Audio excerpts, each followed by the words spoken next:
Prime Minister Narendra Modi will lay the foundation stone of a multimodal terminal on River Ganga in Jharkhand today. The project is an important component of the proposed national waterway between Varanasi and Haldia.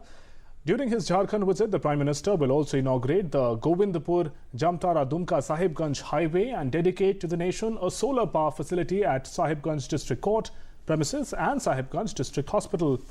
Now, the multimodal terminal at Sahibganj is an important component of the development of the National Waterway 1, as we mentioned, from Varanasi to Haldia. The state-of-the-art terminal will have a cargo handling capacity of 2.24 million tons per annum. Construction of the multimodal terminal at Sahibganj will also contribute to the creation of business and employment opportunities in Jharkhand. Rural areas in Jharkhand are expected to be particularly benefited from this project. And our correspondent Alok is joining us from Sahibganj in Jharkhand. Alok, good morning. Key projects to be inaugurated and also foundation stone will be laid by the Prime Minister today.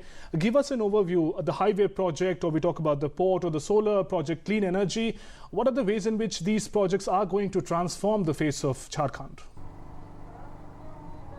देखिए, आज का जो प्रधानमंत्री का दौरा है खासकर साहिबगंज में एक तरह से विकास और खासकर यहाँ के लिए सौगातों की बारिश होने वाली है। जब प्रधानमंत्री 12:30 बजे यहाँ पर आएंगे तो विभिन्न परियोजनाओं का उद्घाटन करेंगे और कुछ परियोजनाओं का वो शिलान्यास करेंगे। हम जहाँ पे अभी खड़े हैं ये मल्टी लेवल यहाँ पे मल्टी मॉडल पोर्ट का यहाँ शिलान्यास होगा। हालांकि इस पोर्ट के लिए सारी ज़मीनें एक्वायर की जा चुकी हैं और काम भी यहाँ पर स्टार्ट है।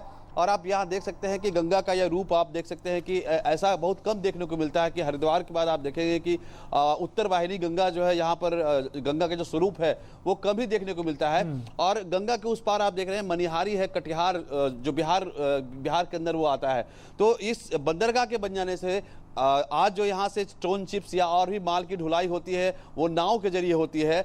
जब यहाँ पर पोर्ट बन जाएगा तो न सिर्फ माल की ढुलाई होगी दूसरे प्रदेशों में, बिहार से लेकर के म्यांमार से लेकर भूटान तक यहाँ से माल उठाया जा सकेगा। और सबसे बड़ी बात यह है कि बहुत ही पिछड़ा क्षेत्र है और यहाँ पर पोर्ट के बन जाने से यहाँ पे इन्वेस्टमेंट होगा, उद्योग लगेंगे और लोगों को रोजगार मिलेगा। तो ये तो पहला प्रोजेक्ट है। दूसरा प्रोजेक्ट जो है 4 लेन पुल बनेगा, उसका भी आधारशिला रखी जाएगी।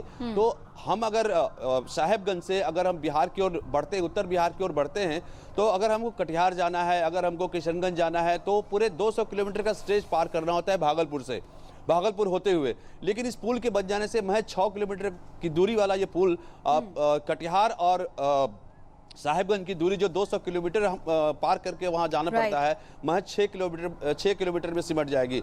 तो ये दूसरा प्रोजेक्ट का उद्घाटन होगा। इसके अलावा एक एनएच जो आपने बताया, अपने एंकर में आपने बोला कि जामताड़ा, राजमहल और साहिबगंज के बीच जो 311 किलोमीटर लंबा जो एनएच है, स्टेट हाईवे है, उसका भी उद्घाटन होगा क्योंकि वो बन के तैयार है और आज वो राष्ट्र को समर्पित करेंगे प्रधानमंत्री। इसके अलावा जो चौथा जो इवेंट है उसमें जो आदिम जनजाति है यानी कि आदिवासी लोग जो हैं, यहाँ के सबसे जो पुरानी जो वंशज है यहाँ के लोग जो हैं झारखंड के लोग, तो उनको 956 व्यक्तियों को आज रोजगार दिया जाएगा। पुलिस में उनको भर्ती किया जाएगा जिसमें कि 300 से ऊपर महिलाएं हैं, तो उनको नियुक्ति पत्र आज प्रधानमंत्री के द्वारा दिया जाएगा। इसके अलावा मिल्क प्रोसेसिंग प्लांट का भी उद्घाटन होगा। इसके साथ सोलर प्लांट का भी यहाँ पर प्रधानमंत्री आज उद्घाटन करेंगे। जी, Absolutely. So there's a lot on the agenda on Prime Minister Modi's visit to Jharkhand today, and it's the thrust and the big focus is development and infrastructure, and of course far-reaching benefits of all these projects as far as giving a boost to trade,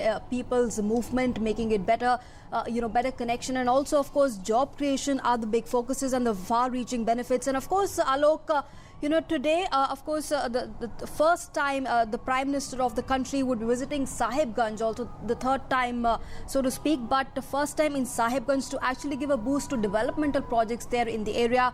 And also very important day today, Alok, because 1 lakh women associated with self-help groups will be given smartphones to promote less cash economy.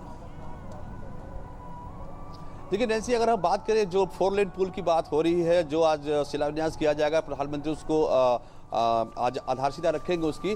तो ये 1958 में जब मोचगुंडम विश्वेश्वरैया विश्व के महान engineer थे, उन्होंने सर्वे करके बताया था कि यहाँ पुल बनना बहुत जरूरी है उद्योग के लिए उद्योग को बढ़ावा देने के लिए। लेकिन अभी तक जो भी सरकारें रही, चाहे वो केंद्र में रही चाहे वो राज्यों में रही, उस पर ध्यान नहीं दिया गया। और आज उस पुल के बन जाने से जब वो पुल का काम स्टार्ट होगा तो ये पुल 4 साढ़े 4 साल में बनके तैयार होगा, तो उसमें कम से कम 79,000 मजदूरों की आवश्यकता पड़ेगी। और आप सोच सकते हैं कि बिहार और झारखंड से पलायन करने वाले मजदूरों की संख्या कितनी ज्यादा है। आप देश के विभिन्न हिस्सों में देखेंगे, चाहे वो दिल्ली हो, चाहे वो मुंबई हो, चाहे वो सूरत हो, तो कम से कम बिहार और झारखंड के मजदूरों का पलायन रुकेगा, उन्हें अपने घर में ही रोजगार मिलेगा। तो झारखंड और बिहार के इकोनॉमिकल जो दृष्टि है वो इस पुल के बनने से कितना समृद्ध होगा, ये अपने आप में सोचने वाला विषय है। इसके अलावा जो पोर्ट का जो निर्माण हो रहा है उससे भी आसपास के लोगों में खुशी की लहर है। और हम अगर बताएं कि कल मैं परसों से यहाँ पे हूँ और जिस तरीके से जश्न का यहाँ पर वातावरण है, लोगों में उत्साह है कि इतना सारा